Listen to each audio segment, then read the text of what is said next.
pessoas, deixa eu já fazer uma introdução pequenininha do que aconteceu na economia, que é importante falar para vocês.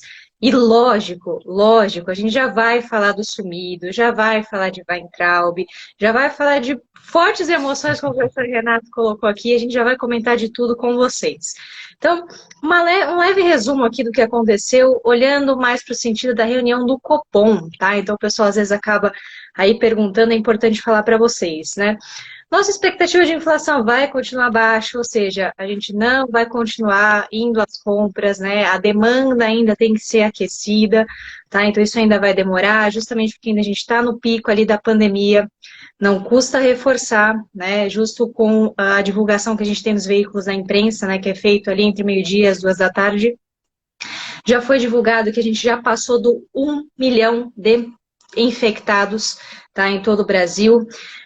Não sei o número preciso, já pego para vocês, mas a gente está entre 47 mil mortos, 700 e alguma coisa. Então, assim, a gente tem quase 50 mil mortos acometidos aí justamente pelo coronavírus. Então, toda a economia, tudo que a gente está passando, né, é sempre importante a gente reforçar que a gente continua nessa mesma toada, nessa mesma preocupação que a gente tem com esse vírus e a gente ainda não conseguiu controlá-lo de fato, né? Tendo isso em mente, o próprio Copom até reforçou nas expectativas que vai acontecer com a economia e adianto para vocês, né? A nossa inflação para esse ano vai fechar em torno de 1,6%.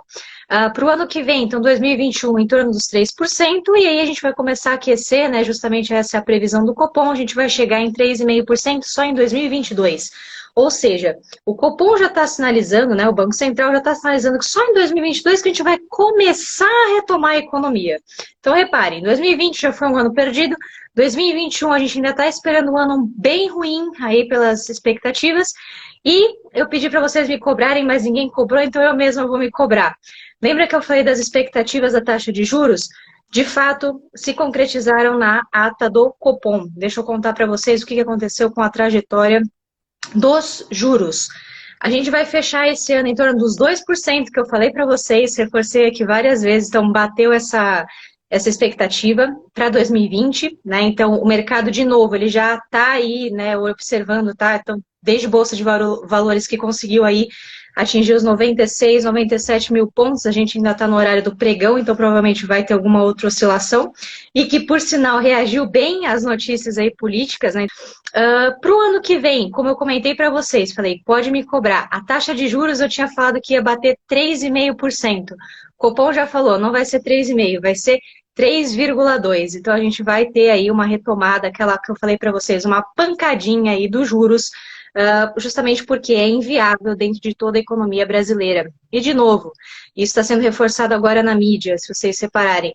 Essa taxa de juros não reflete a taxa de juros para vocês, né? Então, a gente, pessoa física, a gente ainda vai ter juros altos, cartão de crédito com cobrança alta. Por quê? Porque nós somos mal pagadores. A gente está justamente onde? No período de crise. O banco tem medo de emprestar o dinheiro para vocês. Então, para a gente, os juros continuam altos. Infelizmente, mas essa é a situação. Esses são os últimos dados que a gente tem na economia, que eu queria aqui fazer essa introdução para vocês.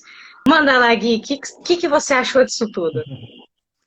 Bom, para início, né, de conversa, foi acho que a semana, talvez a semana mais difícil de todas do governo, né, atual, do governo Bolsonaro. Essa semana dá para ser classificada para o governo como uma semana de pesadelo, né? Foi uma semana extremamente complicada para o governo, porque efetivamente ela começou com a prisão, né, dos 300, né, da Sarah Winter, né, os 300 meia dúzia, né, os 330 pessoas lá no Planalto, mas começou com a prisão da Sarah Winter e com, né, inclusive a prisão de mais outras pessoas envolvidas, né, com aquela cena extremamente patética, né, de rojões, patética, mas grave, né, patética na decisão a ser tomada, né, tem que ser muito brilhante em tomar a decisão de tacar rojão no Supremo Tribunal Federal, né, mas a gente vai falar disso, né, um misto de perplexidade com o brilhantismo dos atos né, e as consequências que não sei o que se esperava, né, é uma pessoa que faz determinado ato, eu não sei onde que ela está com a cabeça para esperar outra coisa diferente.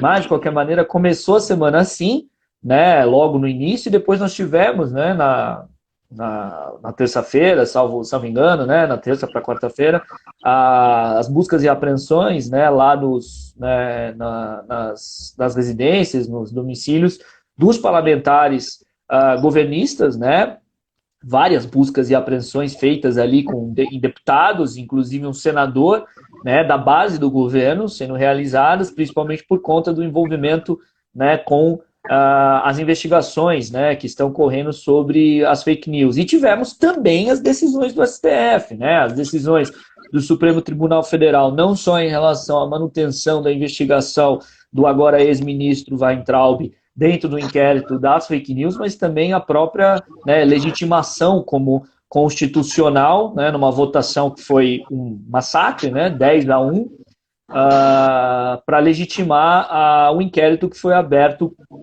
por uma portaria pelo presidente do Supremo Tribunal Federal, o ministro Dias Toffoli, o que foi uma grande derrota para o governo, porque, obviamente, continuam as investigações acerca das fake news no Supremo Tribunal Federal. E a gente pôde perceber, inclusive, que as falas, né, foram muito duras do ministro Alexandre de Moraes, do ministro Luiz Fux, em relação a deixar bem claro para a opinião pública e para a população brasileira os exemplos, né, do que estava sendo investigado ali. Coisas pesadíssimas que até é muito ruim a gente reproduzir aqui, né?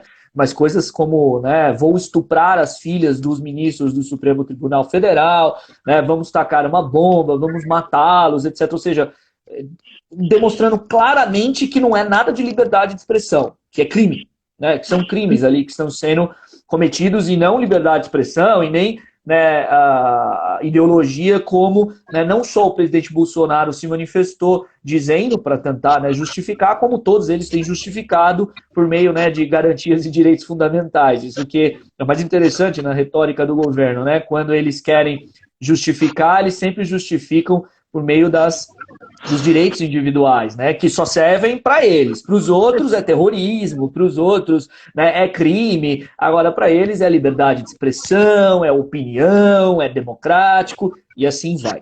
E aí, a cereja do bolo foi ontem, né? A cereja do bolo foi, né, o achado do sumido, né? Ou seja, encontraram o tal do Queiroz, né? Então, foi uma semana que foi praticamente para o governo um pesadelo. Foi um pesadelo porque ela começou mal, e ela terminou pior ainda. Ela terminou com uma situação gravíssima, né? Que a gente vai até tentar esclarecer aqui para vocês todos que estão assistindo, porque é realmente uma situação que, olha, coloca o governo numa camisa de força e numa dificuldade em sair dessa crise quase que, digamos assim, quase que impossível. Quase que impossível de sair. O governo, na minha opinião, claro, né, eu posso estar errado, mas na minha opinião, dificilmente o governo vai conseguir agora sair dessa crise. Dificilmente. Né? Acho que o governo chegou ao ponto em que ele, nessa semana pesadelo dele, ele chegou pela primeira vez no dia em que nem construindo uma narrativa, né, por mais que seja uma narrativa tola e por mais que seja uma narrativa distorcida, difícil de justificar tudo isso. Muito difícil. São muitas provas, são muitos elementos que a gente vai tentar aqui também, né, demonstrar um pouco para todo mundo, mas o governo agora parece que chegou talvez ao seu digamos, ao seu fim em relação àquilo que ele podia se defender. Bom, eu tenho falado muito tempo aqui, Nathalie, que na minha opinião, em todas as nossas lives, eu mantive minha opinião, né? Mantive minha opinião de que o processo de queda do governo já estava em seu curso, né?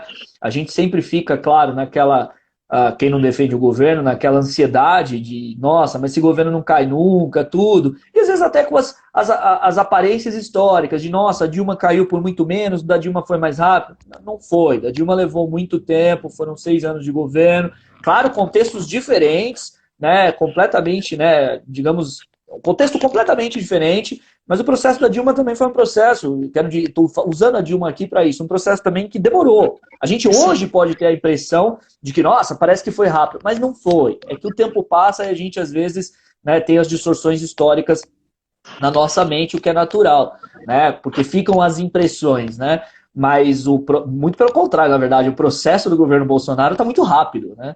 É que a gente fica assustado porque são muitos erros, muitos absurdos, num contexto de pandemia, num contexto de cansaço, num contexto trágico, mas o governo está no seu processo já há um tempo, né, aí no seu processo de queda.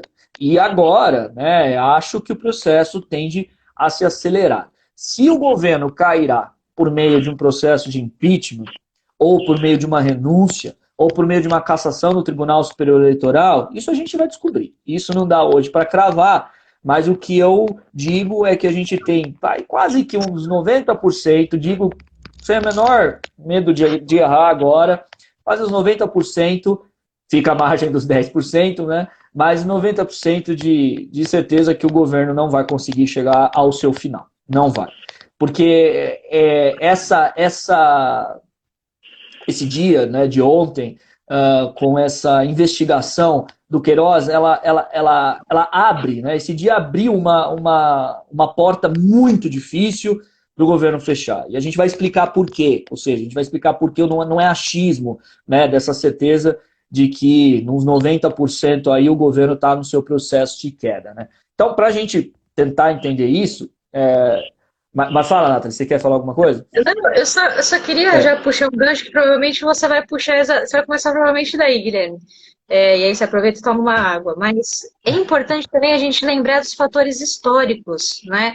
Eu acho muito, a gente até estava conversando, quando houve essa prisão, quando houve, né, essa primeira chamada aí do Queiroz, veio na hora, veio na mente o Fiat Elba, né? O caso do Fiat Elba lá com o Collor. Então, é justamente para fechar esse ciclo, né?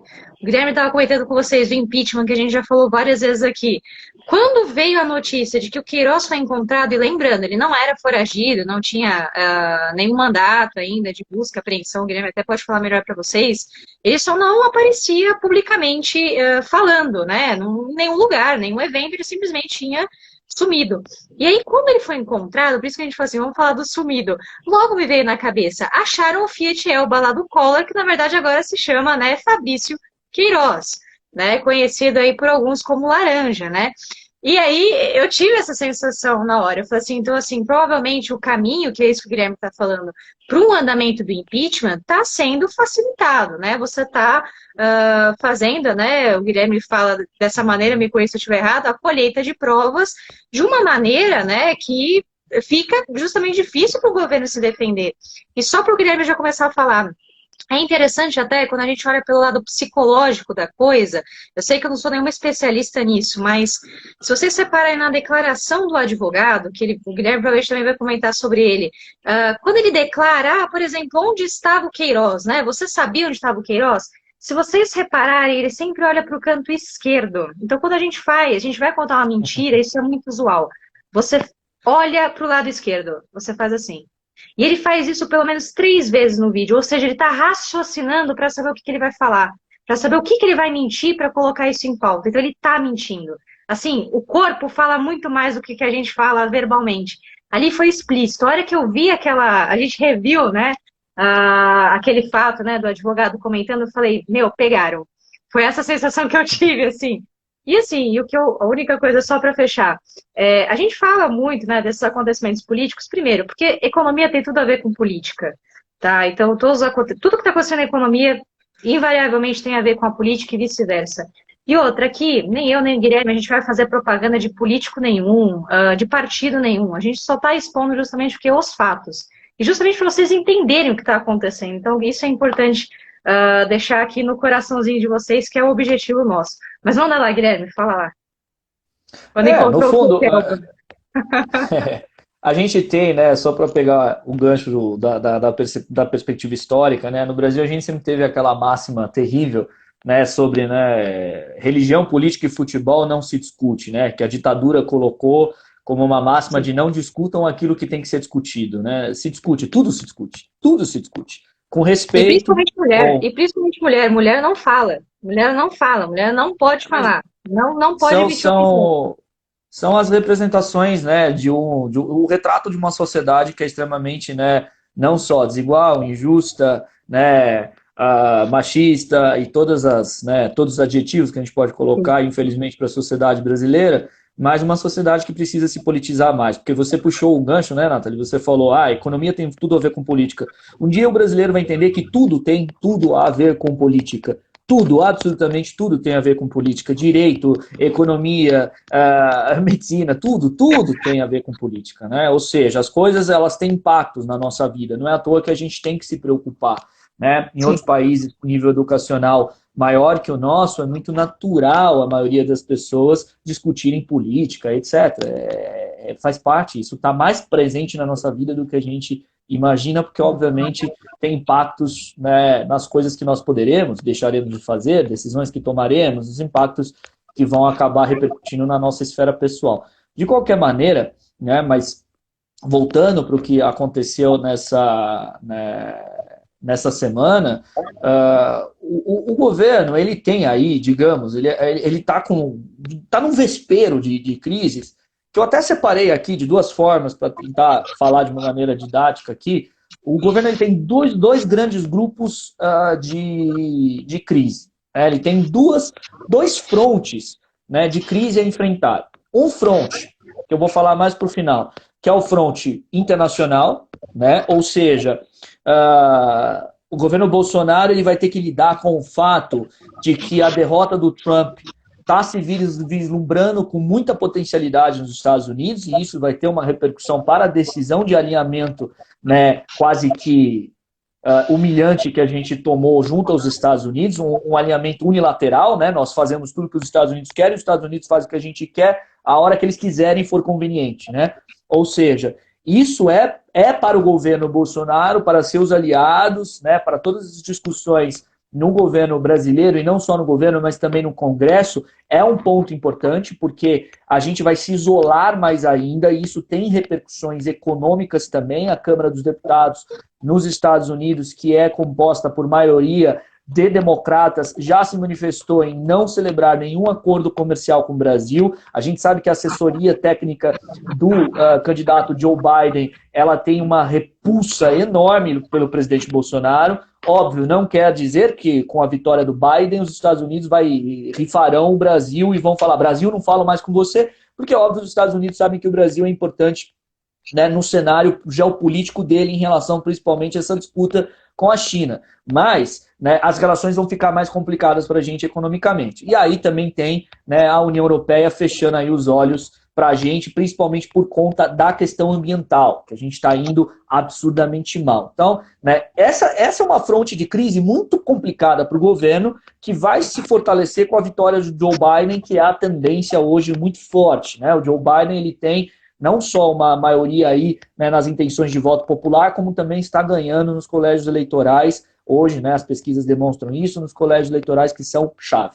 E o Bolsonaro tem, além dessa fronte internacional, ou seja, além, né, dessa crise internacional pela frente, tem a crise doméstica, que é a pior de todas. Porque essa crise doméstica envolve o quê? Envolve o governo tendo problemas com o Supremo Tribunal Federal em duas investigações muito graves, que a gente já vai comentar. Envolve o Tribunal Superior Eleitoral, envolve o Tribunal de Contas da União, envolve o Congresso e a articulação do governo junto ao Centrão, claro, sempre articulando e negociando as reformas que ele prometeu e precisa fazer, que se não fizer, obviamente, vai perder principalmente grande parte daquele que foi um dos seus eleitorados-chave, que é justamente, né, a classe econômica, justamente, né, a classe empresarial, que exige principalmente a reforma tributária, que toda hora que o Paulo Guedes é perguntado sobre, ele fala, semana que vem eu vou pautar, né? E essa semana que vem nunca termina, né? Nunca termina. E ao mesmo tempo, no Tribunal Superior Eleitoral, já falei, e ao mesmo tempo no Poder Judiciário do Rio de Janeiro. Ou seja, lá junto ao Ministério Público do Rio de Janeiro, lá junto justamente, né, ao Poder Judiciário do Rio de Janeiro, o governo está bem complicado. Ou seja, né, a gente tem aí o governo para lidar com o Supremo Tribunal Federal, Tribunal Superior Eleitoral por causa das possíveis ações ali que podem levar à cassação de chapa. O Tribunal de Contas da União, principalmente por conta das irregularidades que têm sido, né, demonstradas no uso, né, no mau uso dos recursos públicos. A gente tem agora a notícia, né, pelo menos a notícia de hoje, em relação à produção em excesso de cloroquina pelo Exército, custou dinheiro público, isso tem que ser justificado, por que foi feito. ao mesmo tempo o problema no Congresso e o problema na Justiça do Rio de Janeiro. Ou seja, o governo está cheio de crise pela frente. Um monte de crise pela frente e com uma dificuldade muito grande, principalmente porque agora a crise tem dinheiro envolvido e o pior de tudo, a crise tem a corrupção. E por que é o pior de tudo? Porque, vejam, o Bolsonaro ele foi eleito principalmente com um discurso de combate à corrupção. O Bolsonaro foi eleito principalmente com o que a gente tem chamado, né, nas discussões, né, entre os analistas políticos, jurídicos, de aquele que se elegeu criminalizando a política brasileira. Né? Vamos mudar tudo que está aí, vamos mudar, né, essa velha política, vamos trazer a nova política, etc. Ou seja, o Bolsonaro ele foi eleito com um discurso de criminalização da política que agora cai por terra, porque ele simplesmente vai começar a ter para si a própria pecha de corrupto. Porque por mais que erros fossem cometidos, é o que a gente falou um pouco aqui na live da semana passada, Nathalie, chamar o Bolsonaro de fascista nem tira tanto voto dele, nem faz ele perder apoio, porque primeiro, né, a maioria dos brasileiros tem dificuldade de entender o que é fascista. E se você fala que você é fascista, que o Bolsonaro é fascista, o bolsonarista vai falar que a Globo criou a retórica, né, de chamar de fascista, vai falar que é coisa de esquerdista, vai te chamar de comunista. Então, não é esse o argumento que faz com que uma parte ainda do eleitorado do Bolsonaro se mantenha ainda fiel a ele, tirando sempre aquela parcela dos fanáticos que não mudará, mas aquela parcela dentro desses 30%, que não é de fanático, que é em torno de uns 10% por aí, que fica com o Bolsonaro ainda por conta justamente da ideia, não, apesar de tudo, ele comete erros, etc., mas ele é limpo, ele não tem uma ação contra ele não é corrupto. Isso cai por terra. Isso cai por terra. Então, o principal argumento do governo Bolsonaro, que foi, né, a criminalização da política brasileira, mostrando eu sou contra esse sistema, eu sou fora do sistema, eu sou um outsider, eu sou a nova política, tudo isso cai por terra. Então, não só a gente tem esses, digamos, efeitos, né, na retórica do bolsonarismo, que é um efeito de morte para o bolsonarismo, é um efeito muito grave para o bolsonarismo, como a gente tem aí né, indo para o campo mais concreto, menos teórico, a gente tem a própria possibilidade de prisão do 01, do 02, do 03 e talvez até chegar ao Jair Bolsonaro. Então, só para a gente tentar entender o 00, né? Só para a gente tentar entender, confesso para você, Nathalie, que me preparando aqui para falar com vocês, para fazer a nossa live, eu fui tentar ali fazer um mapa, né, de tudo o que aconteceu ontem, um mapa das investigações acerca do que é o Queiroz, né, nesse meio tudo. E eu confesso que eu fiquei impressionado, não só pela dificuldade de ligar todos os pontos e guardar todas as informações, mas eu fiquei impressionado, desculpa a palavra forte, mas com a estupidez com que o esquema foi montado. Aí, né, digo sempre, né, análise de quem tem o olhar jurídico, né? Eu sou advogado, como todo mundo sabe, a gente tende a olhar sempre, às vezes, com uma cabeça também de advogado, olhando e falando assim, pô, mas o cara tinha que ter feito diferente, cara. É assustador quando você percebe um certo amadorismo na própria tentativa de esconder algumas coisas e nas próprias ligações ali, né, entre a família Bolsonaro, entre o Flávio Bolsonaro e os protegidos. À primeira vista, né, quando a gente viu que o Queiroz foi preso, acho que todo mundo deve ter passado, né, na cabeça de todo mundo o seguinte, mas como é que o cara ficou, né, um ano escondido, ali numa casa de propriedade do advogado do Flávio, do advogado que, se não tem procuração para o Jair Bolsonaro, mas o Jair Bolsonaro tem várias entrevistas e várias manifestações falando, né, que o Frederic Vassef era advogado dele. Como é que o cara ficou lá todo esse tempo? E aí vem sempre aquela coisa mais forte assim. Por que simplesmente não eliminaram ele, né? Ou seja, né, para usar um eufemismo aqui, né? Por que não eliminaram o Queiroz? Porque simplesmente não sumiram para valer com o Queiroz? Porque não seria suficiente. Porque está envolvido o Queiroz, a mulher do Queiroz, as filhas do Queiroz, aquele capitão Adriano que morreu em fevereiro, a mãe daquele capitão Adriano, a mulher daquele capitão Adriano, a mulher do Flávio Bolsonaro, a ex-mulher do Jair Bolsonaro, a atual mulher do Jair Bolsonaro. Ou seja, são tantas pessoas envolvidas, que seria para você tentar acabar com qualquer tipo de, né, digamos, ponta solta, você teria que sumir com todo mundo. Você teria que simplesmente sumir com todo mundo. Então, só para a gente tentar entender o que aconteceu e por que é tão grave e por que vai ser muito difícil o governo se safar disso, essas investigações contra o Queiroz, né, começaram a, na verdade, a chamar a atenção, né, das instituições, né, de investigação no Brasil, e aí mais efetivamente do COAF, o Conselho de Atividades Financeiras, em 2018, quando foram identificadas algumas movimentações muito estranhas, na época em que o Queiroz era, né, o ex-chefe de gabinete do Flávio Bolsonaro. Estas movimentações foram estranhas porque, claro, foram movimentações que estavam muito fora dos valores ali que seriam esperados, de acordo com, né, as próprias remunerações. Lembrando que o Queiroz, ele foi não só ex-chefe de gabinete do Flávio Bolsonaro, como foi também motorista do Flávio Bolsonaro, e a gente sabe, amigo íntimo da família, tem inúmeras fotos, todo mundo deve ter visto ontem no noticiário, né? Isso foi passado com exaustão e será passado bastante ainda, né? Fotos do Jair Bolsonaro, com, né, o Queiroz, etc., todos ali muito próximos. E óbvio também, né, uma série de manifestações contraditórias, ora defendendo o Queiroz, ora, né, falando que o Queiroz tinha enganado eles, que o Queiroz tinha sido uma decepção. Enfim, de qualquer maneira, o que chamou a atenção nessas movimentações foi que praticamente passou, né, pelo Queiroz uma quantia de dinheiro que é simplesmente, né, fantástica, uma quantia de dinheiro que é fantástica quando a gente para analisar os valores, ou seja, o Queiroz ele fez mais de 2,9 milhões em saque, em espécie, né, envolvendo a família Bolsonaro, ou seja, quase 3 milhões de reais. Ele fez, eu separei aqui, eu fui separando alguns elementos para a gente tentar entender, ele fez 483 depósitos de outros assessores, ou seja, ele recebeu numa conta dele 483 depósitos de outros assessores que estariam, então, dando o dinheiro da tal rachadinha para ele. Ou seja, como é que uma pessoa acha que 483 depósitos não serão percebidos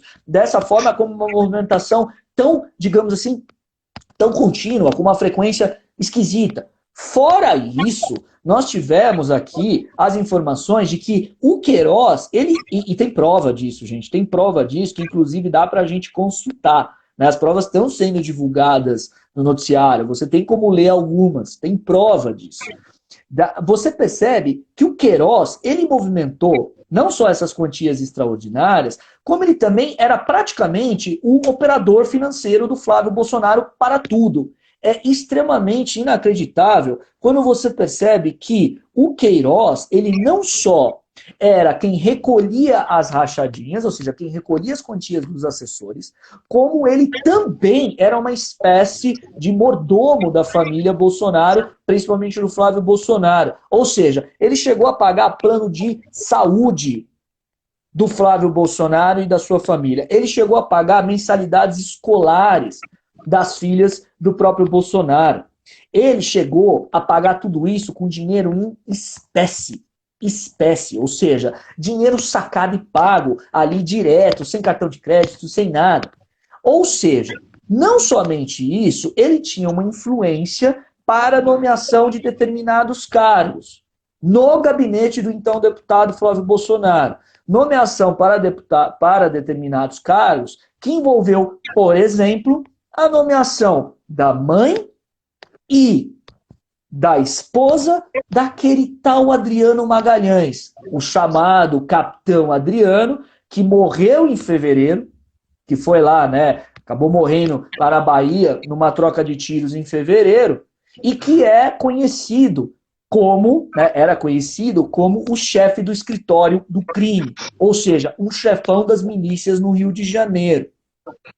Ele que foi ali investigado por uma operação da Polícia Federal chamada Operação Intocáveis. Ou seja, Ele não só era esse operador financeiro da família Bolsonaro, mas em gênero, número e grau, envolvendo assessores e a própria família, ou seja, no aspecto mais privado possível, como ele indicava pessoas para serem selecionadas e trabalharem contratadas pela ALERJ, pela Assembleia Legislativa do Rio de Janeiro, que foi o caso da mãe do capitão Adriano e da mulher do capitão Adriano. E pasmem, a mãe do capitão Adriano e a mulher do capitão Adriano movimentaram R$ 1 milhão. Duas assessoras movimentaram R$ 1 milhão. Mais uma vez, para a gente ficar perplexo com o amadorismo, elas nunca colocaram o pé na ALERJ. Ah, mas é óbvio, professor, elas eram funcionárias fantasmas. Mas calma, elas sequer foram pegar as credenciais dela na ALERJ. Elas sequer foram lá, sequer se preocuparam em pegar, né, as carteiras funcionais delas para fazer pelo menos um pouquinho de vista aí de que eram realmente funcionárias. Elas nunca sequer colocaram o pé lá mesmo, mas nem para pegar as funcionais, né? Ou seja, não tinha nem a carteirinha. E elas ganharam e movimentaram R$ 1 milhão, que foram repassados para o Queiroz, numa conta do Queiroz, R$ 202 mil já identificados dessa transação desses familiares do capitão Adriano para o Queiroz, ou seja, tem R$ 202 mil aí já identificados, isso aconteceu, e R$ 200 mil que ainda não se sabe, que ainda está sendo investigado. Fora que nós temos um depósito de R$ 24 mil feito na conta da primeira-dama Michele Bolsonaro, em que não tem a explicação de onde veio. E o presidente Jair Bolsonaro, há tempos atrás, disse que foi o pagamento de um empréstimo que ele fez ao Queiroz. Ou seja, é muita coisa que tem comprovação envolvendo de maneira até tosca, né, a família do Jair Bolsonaro com toda essa movimentação de dinheiro. Eu pergunto a vocês, todo mundo que está assistindo aqui, vocês acham que seria natural um deputado movimentar 19 imóveis no Rio de Janeiro entre compra e venda, né? Sendo que não tinha prática, não era corretor, não era alguém do ramo, de repente alguém aparece ali, faz uma compra e venda de 19 imóveis, comprando por um valor e vendendo por muito mais caro, com um sobrevalor, quase na verdade, né, em valores de comprava por R$ 100 mil e vendia por R$ 500 mil, e que ninguém perceberia isso. Foram 19 imóveis em que o Flávio Bolsonaro esteve envolvido. Ou seja, é muita coisa. São muitas coisas que não tem como não chegar efetivamente no coração do governo agora. Ou seja, né, por isso que todo mundo falava, cadê o Queiroz? Né, o Queiroz tem que aparecer. E o aparecimento dele é como a Nathalie falou, a Fiat Elba, que ainda vão abrir a porta da Fiat Elba, ainda vão abrir o porta-malas da Fiat Elba, ainda vão descobrir muitas coisas, porque imaginem vocês, se já tem muitas provas que chegaram a todo esse quadro que a gente está descrevendo aqui, claro, descreveram de uma maneira resumida, né? Porque envolve muitas pessoas, de maneira resumida. Né? Imaginem vocês o que tem no celular do Queiroz, imaginem vocês o que tem justamente que pode vir a aparecer com a prisão da mulher do Queiroz, com uma eventual prisão das filhas do Queiroz, né? Com o aparecimento da mãe e da esposa do capitão Adriano falecido, o chefe do escritório do crime miliciano. Ou seja, não só envolve corrupção, aliás, a gente precisa começar a dar o nome, né? Eu até acho que assim, precisamos parar de falar rachadinha. É corrupção. Né? Corrupção, desvio de verba pública. Né? Rachadinha é um nome muito informal. Vamos dar o nome mesmo. É desvio de verba pública, é corrupção. Né? Ou seja, imaginem o que vem pela frente. Vem muita coisa pela frente. E essa prisão, que é uma prisão cautelar, a prisão preventiva que foi dada agora ao Queiroz, ela foi, aliás, fundamentada pelo fato de que o Queiroz estava ali não só tentando destruir provas, há provas dele tentar destruir provas, e ao mesmo tempo ele estava o quê? Em contato com muitas pessoas, pelo celular, tentando justamente intimidar testemunhas e avisar pessoas sobre o andamento da investigação. Tanto é que quando ele foi preso ontem, né, houve o relato ali de que ao invés dele decidir ligar para o advogado dele, ele resolveu ligar para as filhas dele para se dizer o seguinte: avisem que eu estou sendo preso, né? Isso é sintomático. Por que que ele não ligou para o advogado dele? Ele ligou para a filha para dizer: avisem que eu estou sendo preso. Então, nesse sentido, não só a prisão dele se justificou por conta destes elementos, como a prisão dele é a ponta para levar a futuras prisões. E aí a gente faz, né, uma espécie também agora de comparativo, e a gente lembra um pouco, né, não só do Mensalão, mas da Lava Jato, etc. Vocês se lembram muito bem que quando o Palocci foi preso, o Palocci resolveu fazer uma delação premiada. Ou seja, as delações premiadas devem vir por aí porque justamente, né, isso é o que a gente fala na criminologia, inclusive, né, que é o efeito da prisão. O efeito da prisão, ele é muito forte psicologicamente para todos nós, todos nós. É muito pesado alguém chegar, invadir a sua casa, te levar à força. É pesado psicologicamente. E o efeito da prisão, ele tem justamente aquele efeito de fazer com que aquele que se sente impunível ou onipotente perceba que já não está tão assim poderoso. Então, quando o cara é preso como o Queiroz foi preso, aquela sensação de meus amigos vão limpar a barra para mim, porque eu tenho ligações poderosas, ela começa a acabar. Ela começa a acabar. E aí você começa a perceber e fazer o outro raciocínio. Eu vou me ferrar sozinho? Eu vou pagar por todo mundo? Eu vou, como o pessoal gosta de falar no linguajar, né? Eu vou matar no peito? Eu vou matar no peito essa e todo mundo ficar quieto? Muito se analisou, inclusive, né, no processo, né, que envolveu todas as prisões, né, envolvendo o Partido dos Trabalhadores, né, os governos anteriores, de que, por exemplo, o José Dirceu escolheu um caminho de matar no peito, de ficar quieto e aguentar ali, sabe-se lá por quê, o José Dirceu aguentar firme, né, a prisão dele e não abrir a boca, coisa que o Antônio Palocci não fez.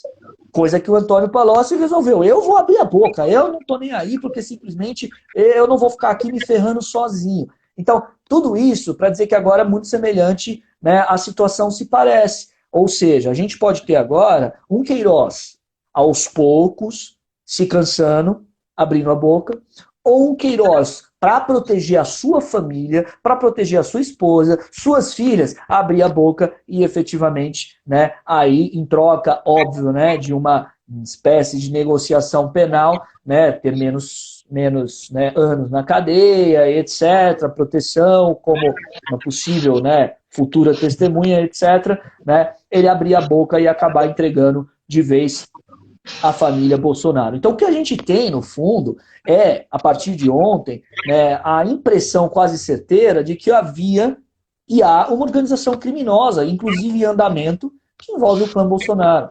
E que não só o liga à corrupção, como liga a milícias. E esse é um outro ponto extremamente grave.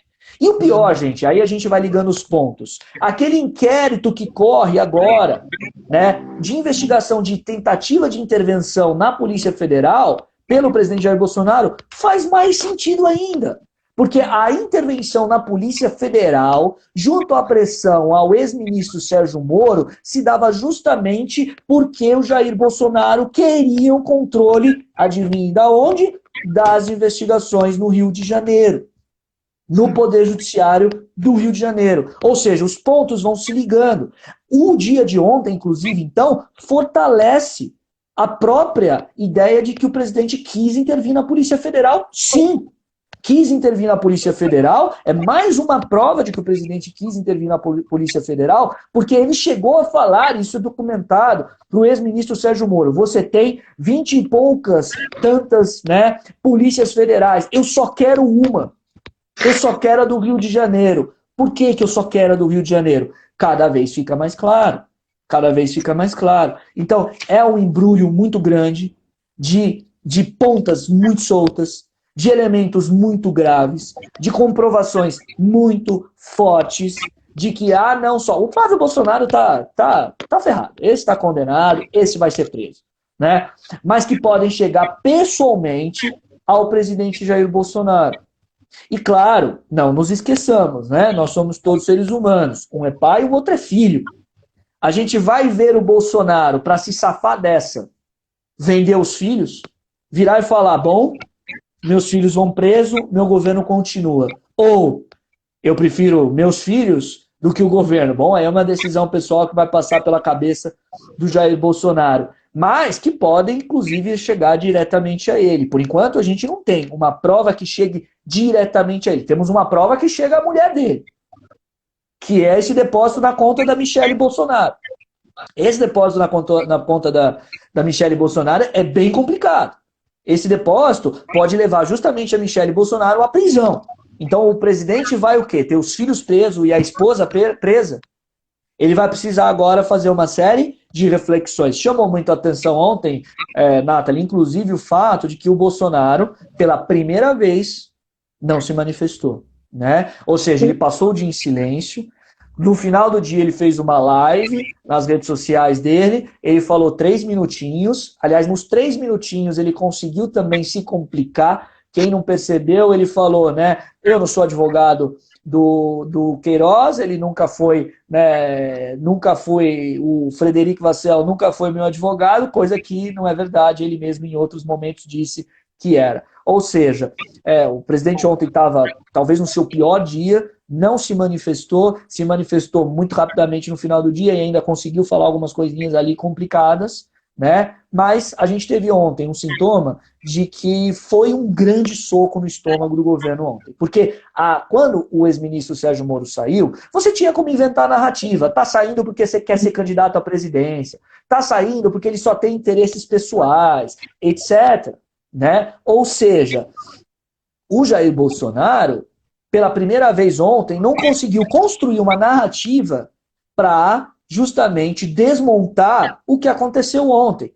Não tem, são muitos elementos. Como é que você vai construir? Claro, teve o Twitter do Flávio Bolsonaro. O jogo é bruto, querem derrubar meu pai, mas isso é muito fraco. Isso é muito fraco. Você falar que é perseguição política é muito fraco. Isso não resolve. As provas vão aparecendo, são muito contundentes.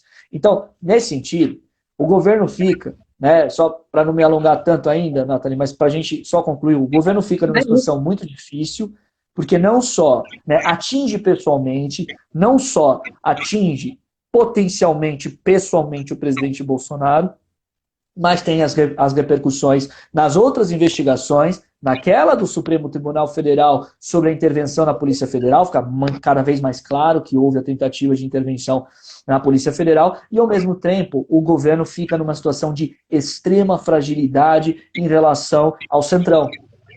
Agora, ontem foi um dia de sorriso para o Centrão, porque ontem o Centrão simplesmente falou, agora esse governo está mais do que na nossa mão, está no nosso bolso, está onde quiser. Esse governo agora, ele depende de nós mais do que nunca. Então, agora, na segunda-feira que começa, na semana que vem, o presidente muito provavelmente vai sofrer uma pressão maior do Centrão, que vai vir com maior avidez por cargos. E que vai vir com maior avidez e com maior fome para ter mais espaço no governo Bolsonaro. Ou seja, o presidente agora, ele já tinha se tornado refém. Agora ele é um refém extremamente frágil nas mãos do Centrão. O Centrão ganhou ontem uma carta na manga fantástica para chantagear o governo e para exigir cargos no governo e para negociar qualquer tipo de projeto de lei, qualquer tipo, né, de plano que o governo tenha, de negociar com eles dentro justamente dos ditames e do contexto que eles querem. Então o governo agora não só está sob justamente essa grande, né, situação complicada pessoal, como ele está simplesmente completamente refém do Centrão. O governo nunca esteve tão frágil, o presidente Bolsonaro nunca esteve tão fraco, ele já está fraco há muito tempo, né? Eu sempre tenho falado, a gente tem falado aqui nas lives, toda hora que o governo faz, que o Jair Bolsonaro dá aquela frase forte, ele fala grosso, tenta dizer que justamente as Forças Armadas estão do lado dele, etc., é mais bravata do que realidade.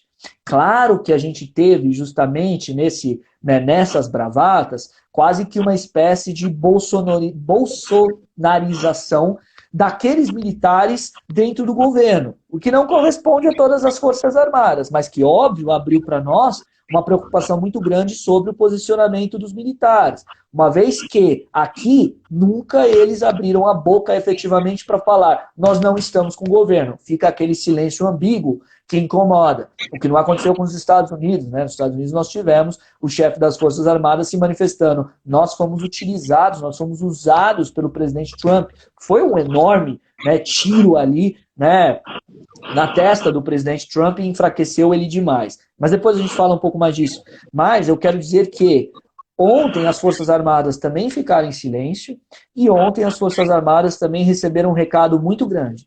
Vocês vão querer continuar a ser usados pelo governo Bolsonaro como manobra de chantagem e correndo o risco de ficarem mais uma vez na história com, né, a pecha de ter participado de um governo corrupto, ou vocês vão abrir mão de qualquer apoio ao capitão Jair Bolsonaro e investir num general que está ali, que pode ser presidente da República, que é o vice-presidente general Hamilton Mourão. Ou seja, ontem também foi um dia, digamos, de reflexão para as Forças Armadas, porque as Forças Armadas vão ter que tomar uma decisão e a gente tem, né, no que eu fui aí averiguando, a gente tem já movimentações nesse sentido, né, de alguma parte das Forças Armadas quererem já, né, ascender o general Hamilton Mourão, porque eles também têm agora um reloginho correndo contra eles.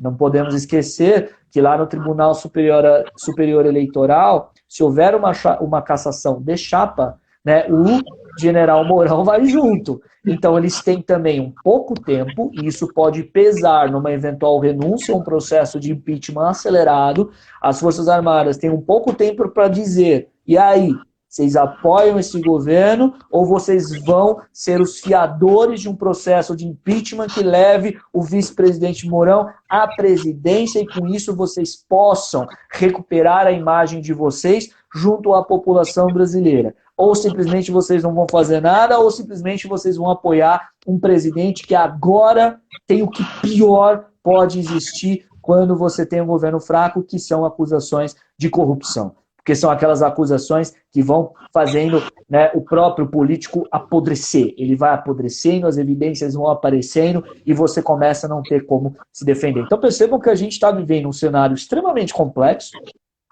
né? O dia de ontem foi um dia que abriu muitas portas, ou seja, que abriu a pior crise do governo e que tem repercussões na relação do governo com o Centrão, na relação das Forças Armadas com o governo, na relação do Congresso com o governo, não só o Centrão, na relação da oposição. A oposição agora vai tomar que medida? A oposição vai pleitear com força, porque a gente tem visto muita, né, hesitação, né, na oposição como um todo, dela, devemos agora pautar o processo de impeachment, devemos pedir o impeachment, não, devemos esperar um pouco mais, é o momento, a pandemia está lá fora, é o momento do impeachment. Qual vai ser a posição, qual vai ser agora a posição justamente da oposição, né? E mais também outra coisa, né?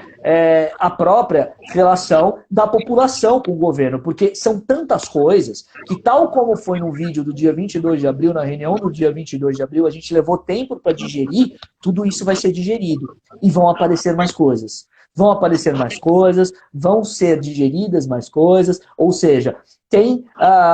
não, eu discordo aqui do Marcelo, elas não estão fechadíssimas com o Bolsonaro, não. A gente tem os militares da reserva, os governos, aqueles que estão dentro do palácio, e vários militares da ativa que não estão, aliás, inclusive hoje, né, um general da reserva, o Alberto da Costa, ele escreveu um texto falando que as Forças Armadas elas estão com o Estado brasileiro e não com qualquer governo. Então a gente tem nas Forças Armadas e aí Exército, Marinha, Aeronáutica, né? Não temos, né? Estão fechadíssimos. Se tivesse fechadíssimo com o Bolsonaro, ele ia dar um golpe e acabou, a gente não ia ter muita coisa para fazer, né? E não estão fechadíssimas com o Bolsonaro, não, né? Aí eu discordo com todo o respeito da sua visão, Marcelo, mas é minha opinião, também não sou dono da verdade, mas tudo que eu tenho apurado e visto aqui, né, as Forças Armadas não estão fechadíssimas com o Bolsonaro. A gente tem, inclusive, por conta do dia de ontem, né, uma grande discussão que está ocorrendo dentro não só das Forças Armadas da reserva, a gente tem que sempre lembrar, as Forças Armadas, o pessoal da reserva não tem tropa, o pessoal da reserva ele tem, né, um tipo de, digamos, efeito, né, e consequência diferente do pessoal da ativa. A gente tem que olhar também, né, qual é a posição da ativa. Então, não estão fechadíssimas, ainda bem não estão fechadíssimas com o governo Bolsonaro. Se tivessem fechadíssimas com o governo Bolsonaro, gente, a gente estava bem ferrado, a gente estava flertando com uma ditadura, tá? Mas ainda bem que não estamos, tá, Marcelo? Só para fazer essa pontuação, porque o que você colocou é extremamente importante em todo esse jogo que a gente está discutindo agora. Eu só queria fazer assim, alguns comentários de ordem até econômica, de alguns do pessoal que tinha comentado. Então, o Marcelo, a Ellen que estava por aí, e mais alguém que eu me perdi aqui nos comentários, mas eu anotei que eu acho importante falar para vocês. Quando o Guilherme estava falando entre a opção, né, que a gente chama de prisioneiros, né, o dilema do prisioneiro está em economia, que a gente acaba usando, é importante falar para vocês que é legal fazer essa análise, né? Então, por exemplo, o Queiroz ele pode ficar calado ou não, né? E foi mais ou menos o raciocínio que o Palocci teve, de ficar calado ou não. E como que vocês decidem, vocês enquanto prisioneiros, se vocês vão ficar calados ou não? O cálculo racional era justamente o que o Guilherme estava falando. Se eu acho que as pessoas do meu compadrio vão falar, para eu não ficar ruim na fita, né? Vamos colocar assim no dia a dia de vocês, o que eu faço? Eu tenho que falar. Porque se eu não falar, tudo que eles vão falar pode ser que recaia sobre mim. E eu não tenho direito de defesa. Então, em vez de eu me prejudicar, eu falo também, porque eu devo ter algumas outras informações de outras pessoas, que provavelmente elas não vão falar. Então, por exemplo, se você cometeu um determinado tipo de crime, fez algum tipo de operação, você não vai falar isso. Quem vai falar é o seu delator. Então, um está delatando o outro e você tem que falar, porque senão você vai levar tudo nas costas, que foi justamente o que o Guilherme estava falando, né, do outro caso. Agora, é importante também falar para vocês uma coisa. Tinham comentado aqui, da negociação do Centrão. Isso até o Guilherme pode explorar melhor para vocês, mas a gente não tem Ministério da Cultura, né? A Regina Duarte, amor aqui do Guilherme, sumiu ali. Damares está calada, faz muito tempo que eu não escuto a Damares falar, não sei se o Guilherme acompanhou alguma coisa. Outra coisa importante, Ministério da Saúde, já tinha ressaltado na live passada, a gente não tem, sumiu, acabou. Quem é o nosso ministro da Saúde? Né? E agora a gente tem aí o ministro da Educação, e é importante porque falaram assim, esses vão ser cargos que vão ser negociados com o Centrão. De fato, porque são cargos que envolvem, que eu comentei com vocês, uma determinada bufunfa ali, uma grana, né, que são situações, né, são ministérios onde, né, você tem o maior aporte de outras entradas ali por parte do governo. Agora, reparem, se eu perguntar para qualquer uma pessoa que está aqui no chat, vocês topariam ser o ministro da Educação hoje? Da saúde, vai. Cultura é tranquilo, né? A gente gosta de Star Wars e tal ali, né? Dá para incorporar isso no cenário brasileiro. É fácil, cultura. Ninguém. Eu quero saber qual nome vai falar assim, eu topo, eu entro pro governo. Então, essa, para mim, na minha visão, é a grande dificuldade de coordenação do governo. Por mais que a gente venda esse cargo pro Centrão, quem é o cara que vai querer entrar lá? Qual é o ministro? Qual é a pessoa que vai querer assumir essa bomba? Não tem ninguém que quer entrar pro governo. Não é nem pro cargo, é pro governo. E aí, falando do cargo, fora que a gente tem alguns outros problemas de ordem o quê? Técnica. A gente não tem mais praticamente nenhum ministro técnico. Isso é muito triste. Né? Você não tem uma pessoa que saiba coordenar a saúde, que conheça o SUS. Você não tem uma pessoa que conhece o MEC, que conhece todas as particularidades das universidades. Você não tem. E aí não adianta a gente ficar colocando coisas paliativas, né? Então coloca ali um militar. Ou coloca uma pessoa qualquer ali, coloca ali, porque não vai existir coordenação. E mais uma vez, você começa a enfraquecer o governo. Por mais que haja essa venda de cargos tão necessária como o Centrão, para manter quem? Para manter Jair Bolsonaro ali no governo. Né? Então, eram esses comentários que eu vi vocês batendo aqui um papo, eu acho interessante a gente comentar. E aí, se o Guilherme quiser comentar, a gente já emenda, para ele justamente já ir falando dessas outras particularidades. Então, tem que comentar do figura do advogado, a gente vai comentar lá da ida para o Banco Mundial, que obviamente teve uma repercussão negativa para o cenário mundial, né, das relações internacionais com o Brasil, né, então isso é importante a gente comentar. Mas manda lá, Guilherme, fala que você estava comentando aí antes da gente ser derrubados aí pelo gabinete do mal. Então, a gente falou aqui do inquieto, falamos de Forças Armadas, caímos, né? Aquela coisa, as mórbidas coincidências. Enfim, mas claro, brincadeiras à parte, Isso que você falou, Natália, é extremamente importante, né? Eu também quero, vamos tocar nesse assunto que é fundamental, porque mostra que o governo não só está fraco politicamente em termos de sustentação, mas o governo está desorientado, né? A gente não tem efetivamente, né, nenhum plano do governo. O governo, quando ele fica muito fraco assim, é óbvio, gente, que também façam sempre o raciocínio. Quem mais perde com tudo isso somos nós, né? Somos todos nós que somos os governados, né? O estrago vai sendo feito, né? O estrago vai sendo feito.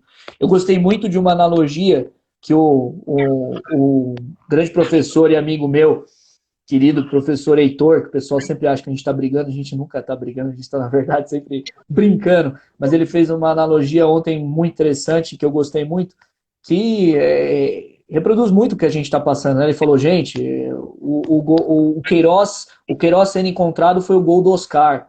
Foi o gol do Oscar no jogo do Brasil e Alemanha. A gente marcou um gol, conseguimos marcar um gol, mas a gente tomou 7.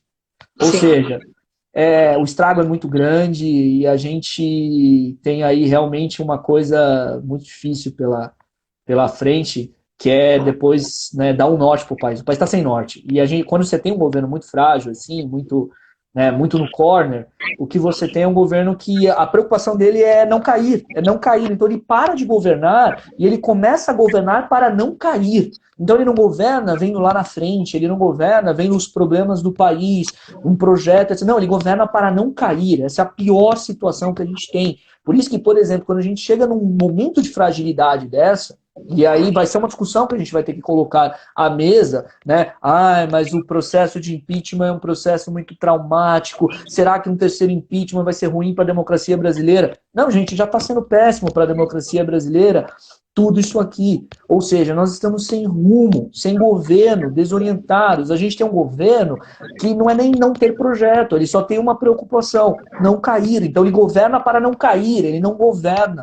Então a gente precisa resolver isso muito rápido. O governo, ele consegue superar essa crise, o que parece, por tudo que a gente está discutindo aqui, tudo que a gente está vivendo, muito difícil. Ou seja, são muitas crises e uma situação muito complicada, que envolve pessoalmente, né, a família do presidente. Ou ele consegue superar logo essas crises, ou num cenário de 1 milhão de infectados, batemos essa marca triste hoje, 1 milhão de infectados, praticamente 50 mil mortos, né? Com uma economia já em recessão, uma perspectiva de projeção de decréscimo de 6%, somado com o decréscimo que já tinha a 10%, não tem como um governo desse se sustentar. Ou seja, a gente tem que fazer com que o processo se acelere para que o Brasil volte a ser governado, né? Então, nesse sentido, a gente vai ter que pôr, e é isso que eu quero dizer, a gente vai ter que pôr essa discussão do impeachment logo na mesa, mesmo com a pandemia lá fora.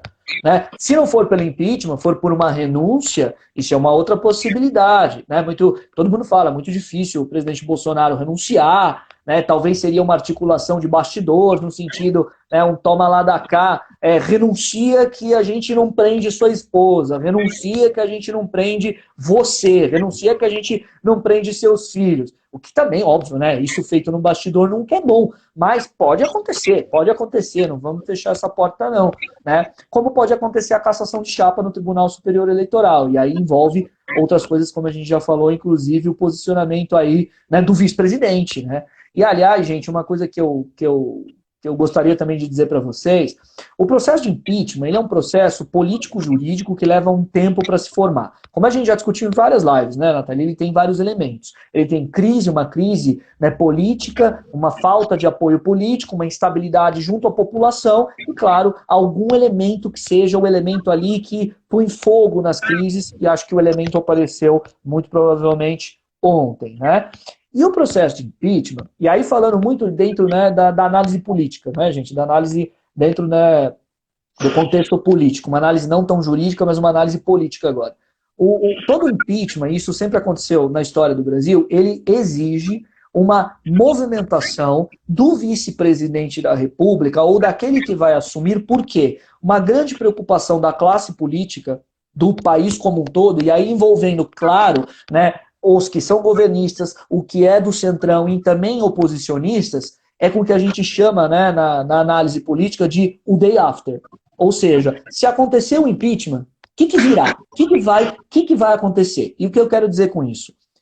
quando o processo de impeachment comece a caminhar de uma forma que parece que ele vai acontecer, você precisa ter movimentações do e em torno dele, do vice-presidente. O vice-presidente ele tem que começar a demonstrar para o establishment político, ou seja, para todo o cenário político, de que, olha, se eu assumir, farei o meu governo será feito, vou negociar com vocês, vou simplesmente governar. Ou seja, o vice-presidente, trocando aqui em palavras simples, ele precisa querer ser presidente. Isso aconteceu na época da Dilma, quando o processo da Dilma estava acontecendo. Todo mundo sabe, quem não se lembra vai se lembrar agora, o Michel Temer escreveu uma carta, vocês se lembram de uma carta que foi publicada, uma carta falando, né, que havia ali, né, uma grande confusão, que ele não se responsabilizava pelos erros da Dilma, etc. O Temer já estava se manifestando, o Temer já estava se movimentando para assumir a presidência. A mesma coisa aconteceu na época do Collor, para a gente não falar do Temer, porque o Temer todo mundo sabe que ele estava negociando. Mas o Itamar Franco também começou a ser provocado a negociar e também começou a justamente ter que ser manifestado. O Itamar Franco, aliás, foi uma figura mais curiosa, porque diferentemente do Temer, e aí historicamente, né, é muito interessante estudar isso, diferentemente do Temer, e aí, só para fazer uma parte, aí eu concordo com você, Marcelo. Por enquanto, o Mourão não mostrou que ele quer fazer esse papel, né? O Mourão, ele é uma incógnita. Vamos ver o que vai acontecer nos próximos dias. Mas até hoje, ele foi uma incógnita. Não se demonstrou como, né, quero também ser presidente, ou se a presidência cair no meu colo, fiquem tranquilos. Muito pelo contrário, ele se preocupou em escrever textos dizendo que ele não é golpista e que ele apoia o presidente. Então, veja, o Itamar Franco, na época do Collor, do presidente Collor, ele se manifestou no sentido de que ele não queria ser presidente, ele não tinha interesse, ele não queria a presidência na vida dele, numa decisão pessoal. O Itamar Franco foi procurado por senadores, foi procurado por ministros do governo Collor, que chegaram nele e falaram: Itamar, esquece, cara, você vai ser presidente. Aceite. Você não quer ser presidente por uma questão pessoal sua, mas você será. Então comece a formar o seu governo, comece a negociar. Isso aconteceu. A gente tem relatos, inclusive, né, dos envolvidos na época, de que muitas conversas dessas com o presidente Itamar Franco foram feitas. De chegar, Itamar, você vai assumir. Começa já a enfiar na sua cabeça, porque você será presidente da República, antes mesmo do Collor cair. E o Temer não preciso falar nada, né? O Temer, ele estava sonhando com a faixa presidencial, acho que desde o momento que a Dilma se tornou presidente pela primeira vez. Mas, de qualquer maneira, né, o Mourão, ele precisa fazer essa manifestação, ele precisa justamente começar a chamar para si, lógico que a gente não vai muito bem visualizar isso vai ser em bastidor. Mais para frente, nas análises históricas, né, do futuro, a gente terá mais informação sobre tudo isso. Mas isso vai acabar acontecendo de uma forma, né, nos bastidores aí, né, do campo político. Ou não, se o Mourão não aceitar, mas aí, pegando no gancho do que o Marcelo falou, se o Mourão não aceitar, contra o Mourão tem o risco também, porque a gente tem as ações do Tribunal Superior Eleitoral. E aí o Mourão também pode fazer esse cálculo. Olha, eu posso ser presidente ou eu posso ser caçado junto. Numa chapa caçada, juntamente ali com o presidente Bolsonaro no Tribunal Superior Eleitoral. Então, são cálculos que terão que ser feitos. Vejam, né, veja todo mundo quanta coisa acontecendo. Que complexidade das coisas acontecendo. E só para fechar, né, esse raciocínio, também, enquanto a gente estava falando lá das Forças Armadas, espero que a gente não caia agora, né? Espero que não.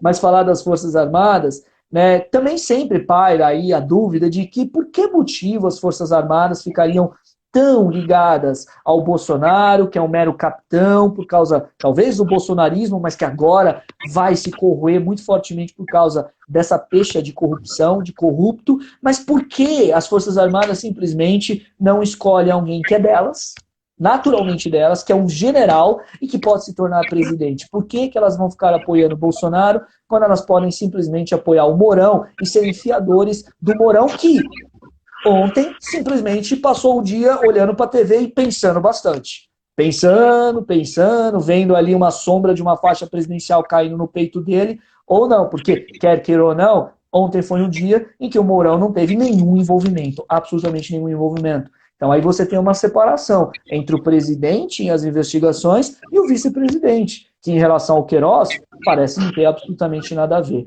O vice-presidente pode ter algo a ver na questão das fake news, porque aí envolve a chapa, envolve a cassação da chapa. Não ele pessoalmente, mas politicamente ter se beneficiado e sendo ali eleito o vice-presidente por conta das fake news. Mas em relação ao resto das investigações, o Mourão está, digamos assim, liso, né? E só para fechar, Nathalie, você falou, dos cargos, quem é que em sã consciência quer ocupar algum cargo. Claro, né? Quem é, por exemplo, agora no Ministério da Saúde, quem vai ser o médico, o pesquisador, infectologista, que vai jogar o currículo dele no lixo depois de tudo isso?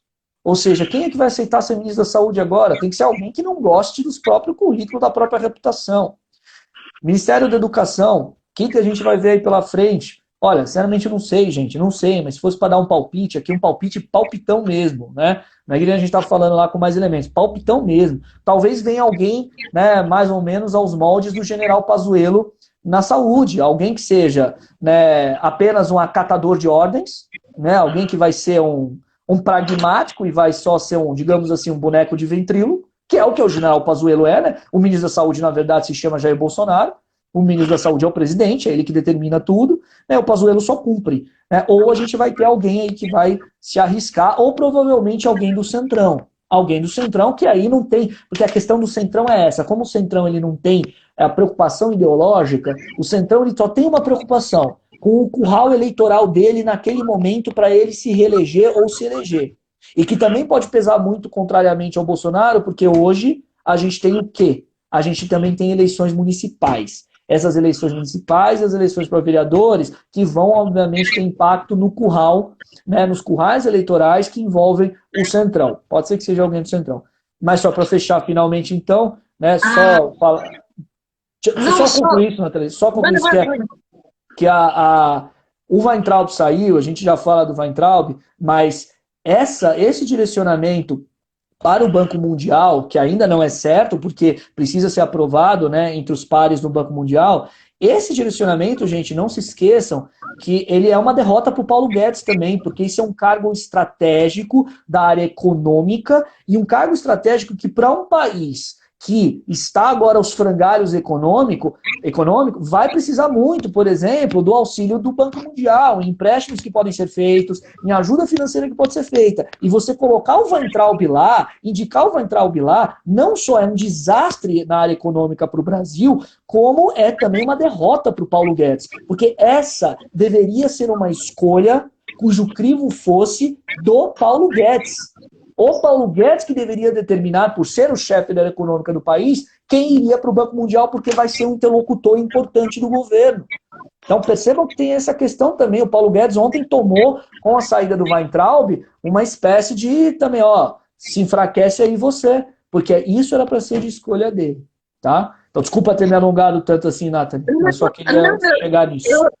Eu só queria dar uma informação, Guilherme, não sei se passou batido, mas tinham cotado um nome para educação, ele chama Carlos Nadalim. Dizem aí, não fui atrás, tá? Por cima mesmo. Ele tem uma orientação mais olavista, né? Mais o grande guru do governo, etc. E por que tá? E o que é mais engraçado nessa história? Ele foi cotado, acredito que teve algumas conversas com o próprio presidente, mas ele mesmo, tendo a mesma orientação do governo, falou: eu não quero assumir, eu não quero o cargo. Então ainda continua nessa busca. E repare, né? Mais uma vez, é um outro elemento que mostra que o próprio governo tem enfraquecido. Então, da mesma base, ninguém quer. O Centrão também não quer o cargo, então não tem uma negociação dos dois lados, nem de quem é a favor, nem muito menos de quem é contra. Isso que eu acho muito mais preocupante, e na verdade não é nem preocupante, né? Você está vendo um enfraquecimento do governo nesse sentido, tá? E com relação ao Banco Mundial, o Guilherme muito bem colocou aqui, é importante a gente falar. Numa situação de pandemia, a gente vai precisar de aporte internacional, vai precisar de FMI, Banco Mundial, tá? Todos os elementos internacionais para a gente angariar recurso. A gente não vai ter capacidade de internamente gerar o recurso e fazer com que a economia retome. E quero trazer essa informação para vocês.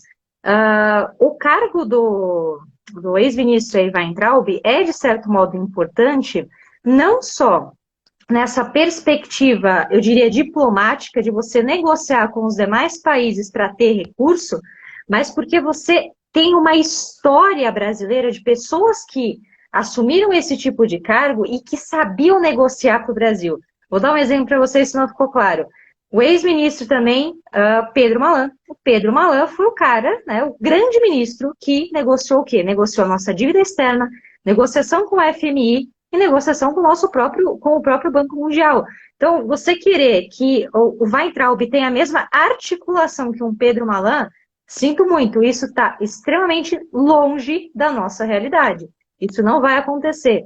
E, pasmem, já começou a chacota internacional. Tá? E não é só internacional, é nacional. O próprio Maia, né, o próprio Rodrigo Maia, ele simplesmente, tá, abre aspas, não sou eu falando, Rodrigo Maia falando, bom, veja bem, se o Weintraub faliu o Banco Votorantim, o que vocês acham que vai acontecer com o Banco Mundial? Fecha aspas. Então, assim, e deu uma risada, tá? A expressão do Maia no final foi justamente um sorriso. Ou seja, aqui dentro, né, Centrão e outras bases aliadas não confiam. Lá fora, então, imagina qual que é a nossa perspectiva, o nosso espelho de quem está indo para o Banco Mundial.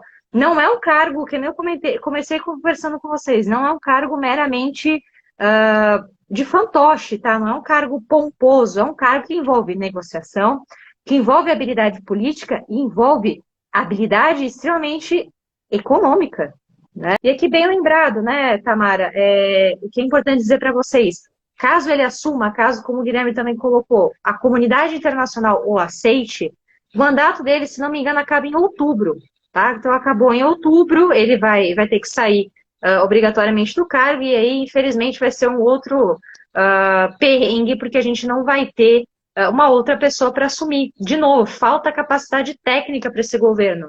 A gente não tem um Pedro Malan, não tem um Gustavo Franco, não tem um Pércio Arida. Assim, eu poderia falar inúmeros nomes para vocês. A gente não tem. E outra, pessoas com esse renome, como bem o Guilherme falou aqui para vocês, por que jogaria o currículo fora? Por quê? O Paulo Guedes, ele é técnico, muito bem formado, faculdade lá de Chicago, Chicago Boys. E olha o que ele fez com ele, já falei para vocês, infelizmente, ele era uma das melhores cabeças do BTG, o maior banco de investimento. Hoje, se ele tentar retornar para o mercado financeiro, ele não vai ser visto com os mesmos olhos.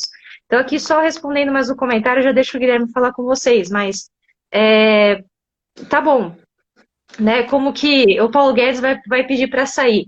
A gente tinha conversado, né? Eu falei assim, olha, se o Paulo Guedes for articulado, né? Se ele tiver um amor pelo currículo dele, ele já tinha pedido para sair lá atrás, quando a gente já tinha essa primeira possibilidade, essa primeira intuição de que ele poderia sair. Hoje, se ele está até lá, até agora, eu acho que dificilmente ele vai sair. Então, porque assim, ele não tem mais para onde ir. Então, o cálculo dele é esse. Se eu sair, para onde eu vou? Como eu já estou aqui, já tomei uma decisão errada, mantenho aqui, encerro minha carreira e bora escrever livro, bora contar história, porque não vai sobrar outra coisa, né? A gente costuma falar que no cargo público a gente tem duas grandes virtudes ou duas grandes soluções quando a gente está lá no cargo público. Ou a gente entra para a história e faz a coisa bem feita, ou a gente vai ser esquecido e cair ali somente nos livros e olhe lá se as pessoas vão comprar o nosso livro. Mas diga lá, Guilherme, seus comentários. Era só isso que eu queria fechar, que eu acho importante a gente colocar, né, tanto assim, uma visão um pouco mais econômica, com certeza você vai comentar aí mais no jurídico, e acho importante para as pessoas aí saberem, mas precisava fazer esse comentário. Diga lá, Guilherme. Não, você está completamente certa, Nathalie, porque, no fundo, é uma decisão difícil que as pessoas que forem convidadas a assumir os cargos como ministro da Saúde, ministro da Educação terão que tomar, como é uma decisão difícil também de quem já está lá. Como você bem disse, o Paulo Guedes é o único técnico lá, agora, efetivamente, dentro de um ministério que seja de grande relevância e que seja de grande repercussão, principalmente, né, política, na opinião pública. O Paulo Guedes, ele pode ter, né, aí também, né, a possibilidade de continuar como ministro no eventual governo Mourão.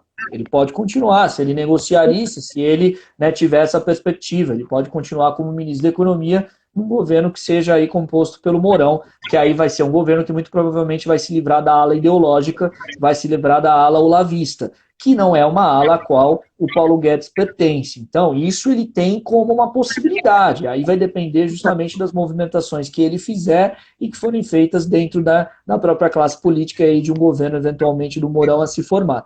De qualquer maneira, né, o Paulo Guedes ele tem cada vez mais se enfraquecido, porque todas as reformas que ele prometeu não foram feitas, não estão sendo feitas, como eu brinquei aqui, né, na primeira parte da live, quando a gente falou, né, a reforma tributária que ele sempre fala, né, semana que vem está lá no Congresso, semana que vem tá, e nunca está. Então, desde o ano passado, ele fala que vai estar na semana que vem, essa semana longa dele aí, né, na concepção dele. Então, é muito complicado o posicionamento dele. Ele pode, né, se ele sair do governo agora, ele sai como um grande derrotado. Mas ele pode não participar do que vem pela frente, e o que vem pela frente pode ser muito duro. Mas se ele fica no governo, ele pode apostar, ele pode participar de uma queda de um governo e entrar para a história como alguém que não só falhou, mas como foi o fiador de um governo que caiu, ou ele pode ter sua continuidade no governo do Mourão, o que eu acho, sinceramente, difícil.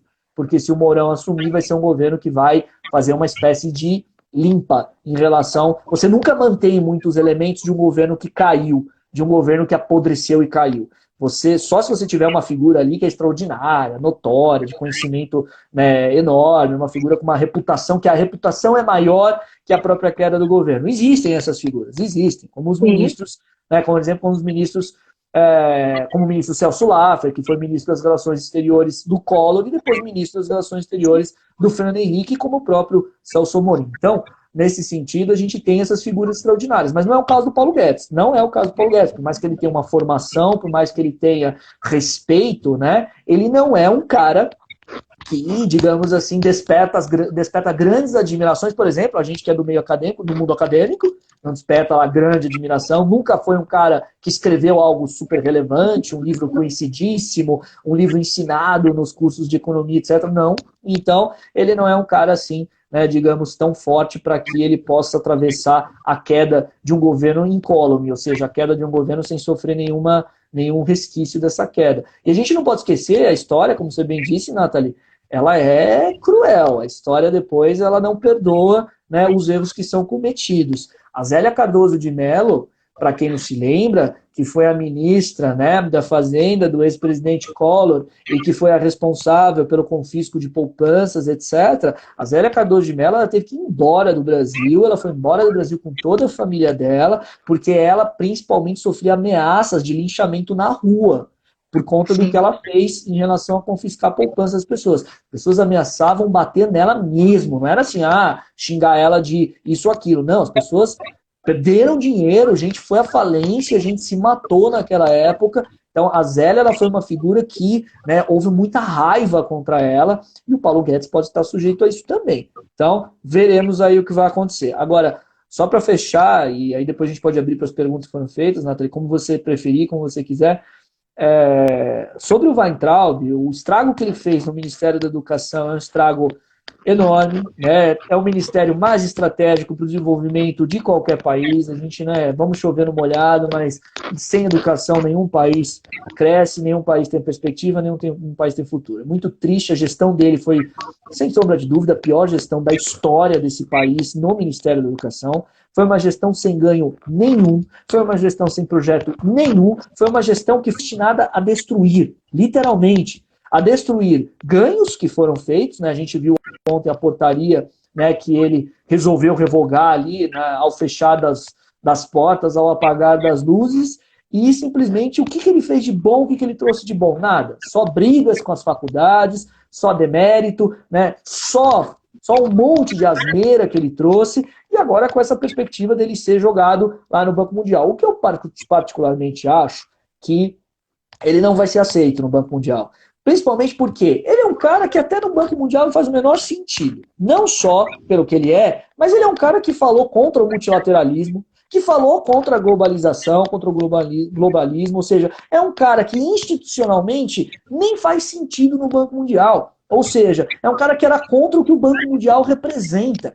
E vamos ser sinceros, no Banco Mundial, o pessoal que trabalha lá é um pessoal com currículos pesados, é gente com muito preparo técnico, é gente que sabe muito e se preparou muito, né? Ou seja, não só é o Brasil passar vergonha, como é ele passar vergonha lá, no Banco Mundial. Então, nem faz sentido a figura dele lá pelo que ele é, pelo próprio currículo dele, que é muito fraco, é um currículo muito fraco também, é um cara que não tem, né, conhecimento técnico nenhum para trabalhar no Banco Mundial, né, ou seja, não tem conhecimento técnico de como funciona o Banco Mundial, o que é o Banco Mundial, né, como são feitos os acordos, etc. E, ao mesmo tempo, né, ele é um cara que está, no fundo, aí com uma investigação contra e que, pelo sim, pelo não, seria bom para o governo Jair Bolsonaro e para ele pessoalmente sair do Brasil. Saindo do Brasil, fica mais difícil de prendê-lo, continuar a processar, ou seja, tem uma questão jurídica aí. Ele ir para o Banco Mundial é para ele ir fora para o Brasil, porque ele está bem enrolado nas coisas. E olha, gente, não vamos ser ingênuos. O que eu vou falar agora é uma suposição, né? Vai que o Weintraub assiste a nossa live e a gente é processado. Mas, né, é uma suposição. Mas me parece que, supostamente, vamos usar essa palavra bem fortemente, supostamente o Weintraub tem muita ligação com a ala ideológica do governo. E a ala ideológica do governo tem muita ligação com o inquérito das fake news. E o Supremo Tribunal Federal decidiu manter a investigação do Weintraub colada à investigação das fake news. Me parece que o Weintraub corre um suposto risco de ser preso. Então, sair do Brasil, para ele também é estrategicamente aí uma opção, juridicamente falando, né? Agora, só um detalhe para vocês, né? O salário do ministro de Estado no Brasil fica em torno de 30, 31 mil reais. Né? O salário que ele ganharia lá no Banco Mundial é um salário que triplicaria, né? Chega a quase 120 mil reais. Ou seja, seria premiar o Weintraub por um trabalho medíocre, por um desserviço que ele prestou ao Estado brasileiro e à educação brasileira. Então, espero que ele não vá, espero que ele, inclusive, fique no Brasil, porque ele tem contas a prestar e muito a dever aí para a justiça brasileira. Eu acho pouca coisa, eu acho que é um salário que todos nós ganhamos, recebemos, então é besteira, né? É bem compatível com a realidade. Super, né? E só dois comentários. Um, eu acho que o Guilherme pode responder melhor que eu. E acho que a Tamara até comentou sobre o auxílio emergencial. Foi divulgado, se não me engano, ontem ou hoje, o novo calendário do auxílio emergencial. Então, o governo vai manter ainda duas parcelas, se não me engano, o valor vai ser alterado, não vai ser R$ 600, vai ser entre R$ 200 e R$ 300. Mas é uma tentativa ainda de mostrar que, pelo menos, voltando ali no assunto do Paulo Guedes, de que ele tem uma certa preocupação com a capacidade, a qualidade, né, de vida aí dos brasileiros. Na verdade, eu nem atribuiria isso ao Paulo Guedes. Eu acho que fica muito mais a cargo do Onyx, né, mostrando ali uma certa preocupação do que o próprio Paulo Guedes. Paulo Guedes ainda está assim, olha, veja bem, o orçamento fiscal já foi ali, né, já passou do que a gente podia passar, não sei se vai dar, então ainda está com essa discussão. E lógico, está entrando ainda em pauta, eu acho que isso vai ser mais discutido lá para frente, a ideia de uma renda mínima. E como eu comentei na live passada, qual que é a ideia do governo nesse momento? A gente unifica, né, esses benefícios, cria lá a renda mínima nacional, e na verdade não vai ser uma renda, um benefício, né? A gente vai estar cortando muitos outros gastos pequenos e individuais e colocando tudo no mesmo balaio a um valor menor, né? É basicamente aquela ideia. Então, você foi mandado embora, vai se recontratar, vai se colocar no mercado de trabalho, você não vai receber o mesmo salário, você vai receber um salário menor. A ideia, só para fazer um paralelo aqui, mas bem a grosso modo, é essa. Tá? Então, vamos ver aí o que a gente consegue administrar nesse tempo. E, lógico, tem muita gente que precisa. E a partir de agora, dentro dessa situação de pandemia, onde a gente tomou todas as medidas erradas, a gente vai retroceder, vai fechar a economia. Mostrei para vocês, não sei quem teve a curiosidade, se a gente olhar lá o gráfico da própria pandemia, dos números, já formou aquele W perfeito, e vai formar mais um. Né? De novo, me cobrem, vai ter o segundo W na nossa economia. De fato, tá? A gente está caminhando cada vez para essa situação, mais gente vai entrar à falência, mais empresa não vai conseguir reabrir, muito mais gente vai entrar em situações, assim, deploráveis, taxa de desemprego subindo, e inclusive o Guilherme até tinha relembrado, o próprio reflexo no PIB agora já está apresentando esses números, né, justamente da pandemia, e que são assustadores, tá? A perda, né, de 7 para cima, isso é muita coisa. Assim, nem em 2015, quando a gente teve a ideia da nova matriz macroeconômica, que mudou todo o postulado econômico que a gente estava acostumado, a gente teve uma queda tão absurda como essa. De novo, não é desmérito do governo ou da ideia que a gente tinha, né? Porque aquilo estava sendo planejado para um ambiente em situações normais. Pandemia mudou tudo, a gente tinha que se reestruturar e, a princípio, houve um certo despreparo e continua havendo esse despreparo, a gente continua, infelizmente, errando. E a outra pergunta, né, não sei se o Guilherme quer comentar alguma coisa disso, mas a outra pergunta era se a gente não concorda, acho que foi o Marcelo que fez, que um novo impeachment poderia aí desestabilizar a nossa democracia, né, a nossa ideia aqui de sociedade brasileira como um todo. Rapidamente, tá? A minha ingenuidade, opinião minha, eu acredito que não. Eu acho que as coisas têm que ser feitas, as pessoas têm que ser punidas em termos de lei, as pessoas têm que ter a responsabilidade a que se deve, né? Uma vez que a gente tem a ação, você tem a reação e a gente tem que arcar com as nossas responsabilidades. Então, se você cometeu alguma coisa errada, você vai ter que pagar por isso, nem que seja perdendo o cargo, né? Nem que seja a terceira pessoa que perca aí o cargo, infelizmente, por um erro, né? E a gente sabe que, historicamente, o Brasil é o país da corrupção. Então, é uma maneira de sinalizar também de que a gente, pelo menos, está tentando, né, tirar isso, né, tirar essa visão que a gente tem do Brasil, do povo brasileiro, do político brasileiro. Né, e boa parte disso vem da gente, né, é saber votar, é saber se manifestar, saber se posicionar, para que justamente a gente não ocorra no quarto, quinto impeachment. Mas se tiver que ocorrer, vai ocorrer o quarto, quinto, sexto, sétimo impeachment até a gente chegar numa democracia que é consolidada ali, que os nossos, eu diria, princípios, né, foram bem estabelecidos, que a gente mudou a nossa visão de brasileiro. Essa aqui é uma opinião superficial minha e eu diria um desejo meu enquanto brasileira. Acho que o Guilherme pode falar aí 1000 vezes melhor do que eu aí. Não, Manda lá, imagina, Gui. você falou muito bem. Mas eu aqui eu vou tentar dar uma visão, né? Eu concordo com tudo que a Nathalie falou, mas numa visão técnica, tá? Numa visão aqui política jurídica, é o seguinte, gente, a gente precisa, no fundo, também tomar cuidado, né, com esse argumento de que o impeachment é muito traumático, que o impeachment seria desestabilizar a democracia brasileira. Claro que aí, gente, eu não sei a idade de todo mundo que está acompanhando e também não sou o mais velho do mundo, graças a Deus. Mas, né, se o impeachment acontecer agora, vai ser o meu terceiro impeachment, né? Vai ser o terceiro impeachment que eu vejo, né? Tá, a gente brinca, né? Vamos pedir música no Fantástico, meu terceiro impeachment, etc. Mas, né, principalmente fazendo uma comparação com os impeachments do presidente Collor, com o impeachment da presidente Dilma, né? O impeachment, gente, ele é um instrumento da democracia. O impeachment está previsto na Constituição. O impeachment ele pode causar uma não estabilidade política, é óbvio, porque se você tem um governo caindo é porque você tem crise, né? E essa crise vai levar ao processo de impeachment.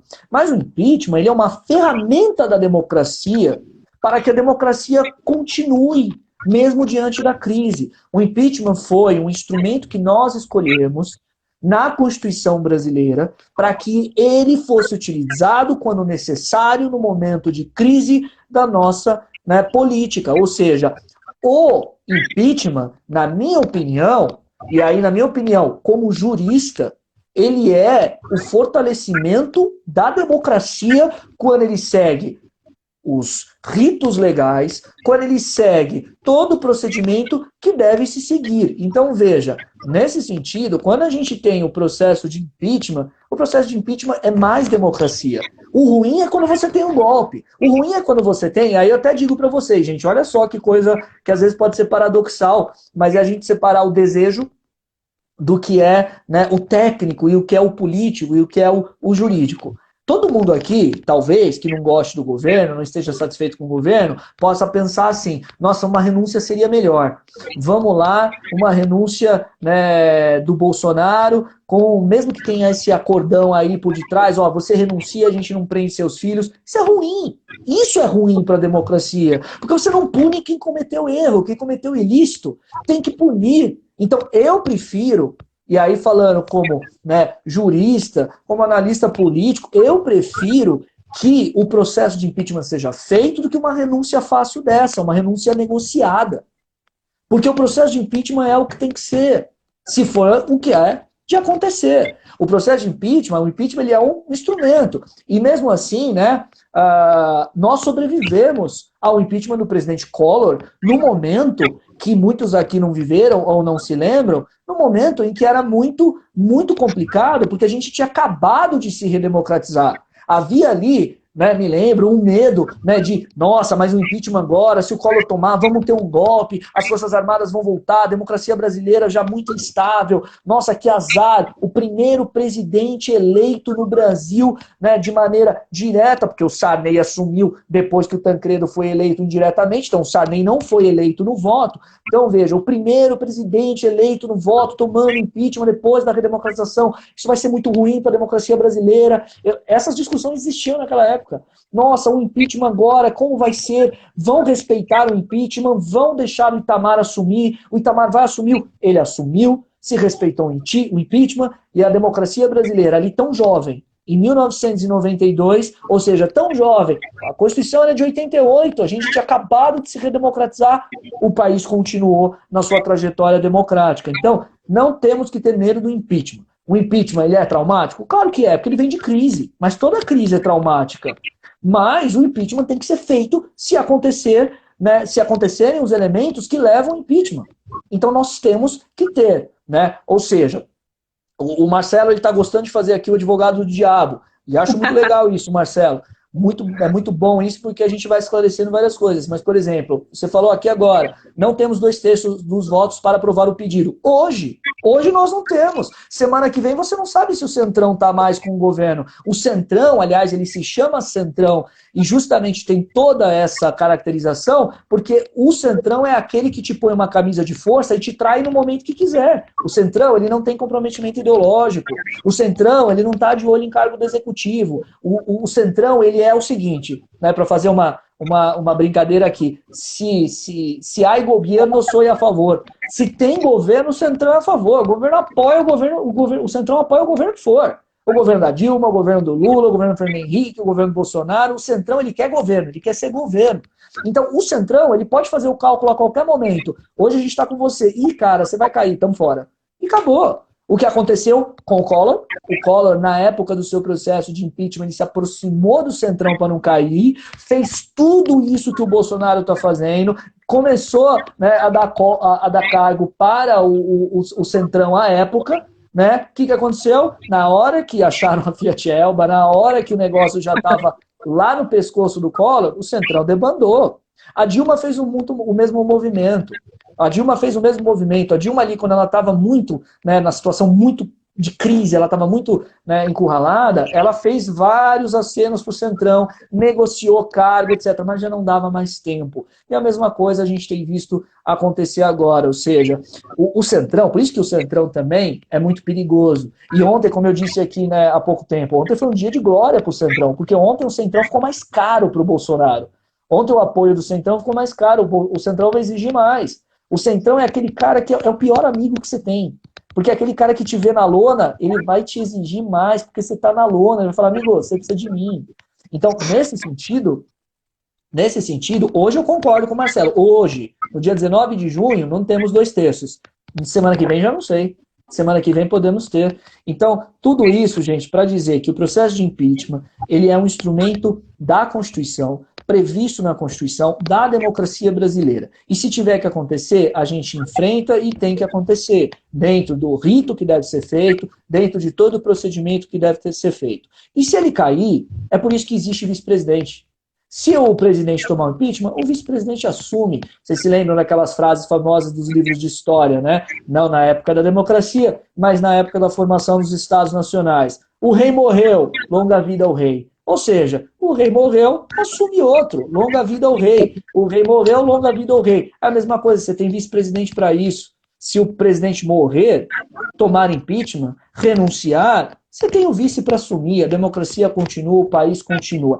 Aliás, digo, nos livros de história e no futuro a gente pode um dia dizer, diante de toda essa tragédia que a gente está vivendo e toda essa turbulência, Se isso acontecer, que o Brasil saiu com a sua democracia mais fortalecida porque fez um processo de impeachment do seu terceiro presidente e continuou democrático, continuou com as suas instituições democráticas e continuou com, né, os futuros governos que virão aí. Ou seja, não tenhamos medo do impeachment. Se o impeachment acontecer, é necessário. E se tiver que acontecer, é a democracia que está fazendo impeachment. Ela que escolheu o processo de impeachment como uma saída para os seus momentos de crise. Muito bem colocado pelo Guilherme, que acho que a gente respondeu a pergunta do impeachment. Deixo aqui para vocês mais um espacinho para perguntas.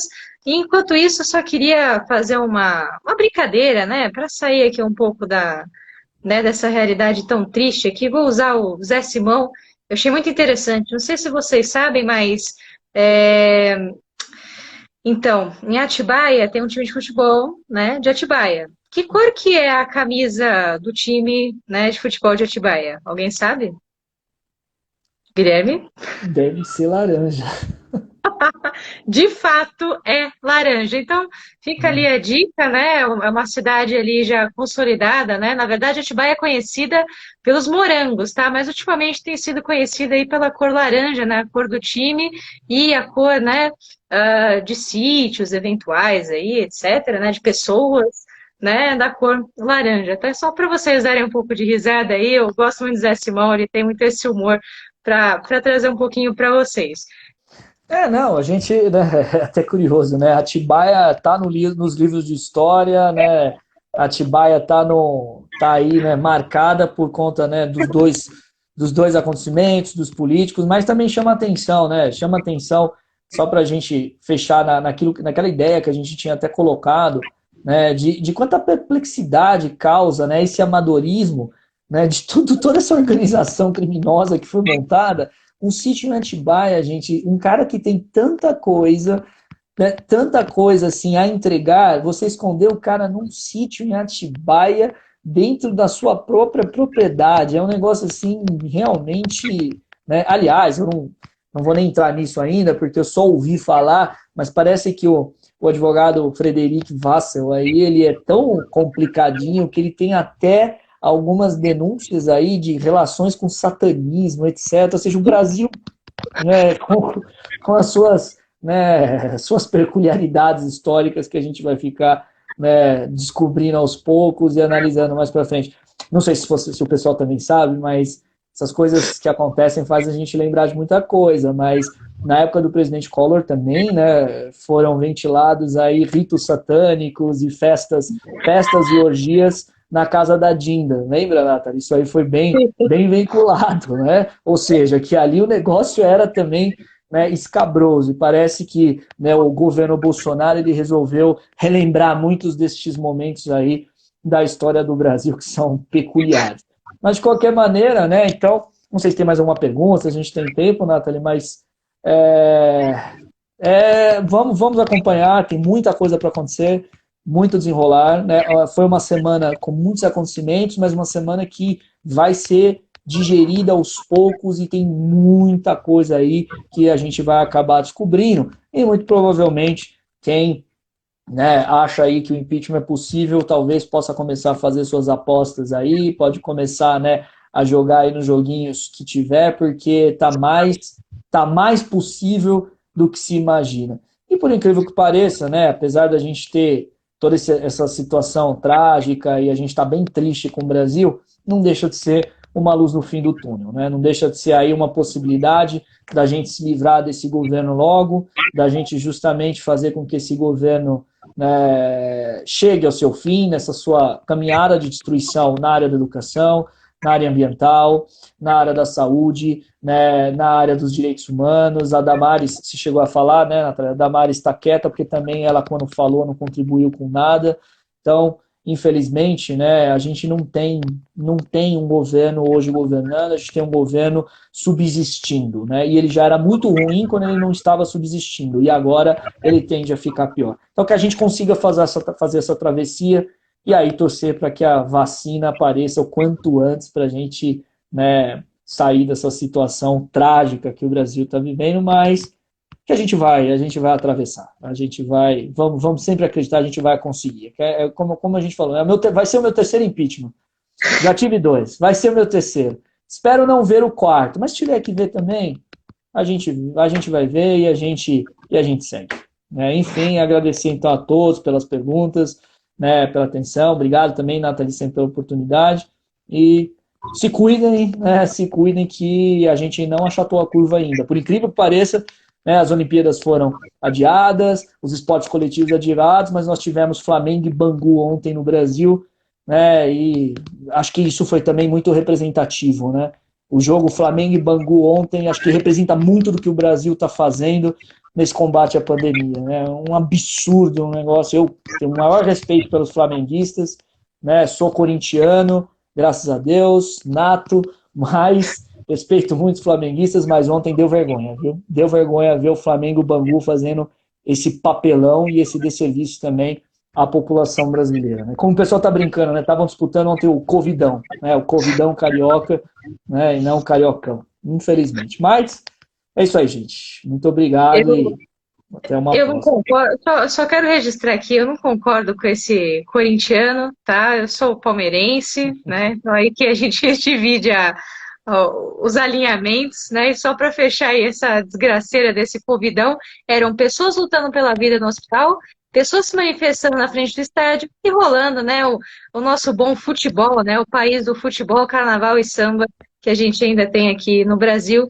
E mais uma vez fica o meu reforço, né? Vamos mudar isso, né? Isso cabe a vir de nós. Então, mais uma vez aí, a gente presta esse serviço justamente para vocês terem aí essa oportunidade, né, de revisitar a história e construir a história, que é o mais importante. Guilherme, muito obrigado. Obrigada, meninas, pelos comentários aí. A gente lê tudo com muito carinho, tá bom? E mais uma vez a gente vai aguardando vocês. Guilherme, brigadão. Obrigado, Nathalie. Obrigado a todo mundo, gente. Muito obrigado aí pela paciência, pela atenção. Tchau, tchau. Tchau.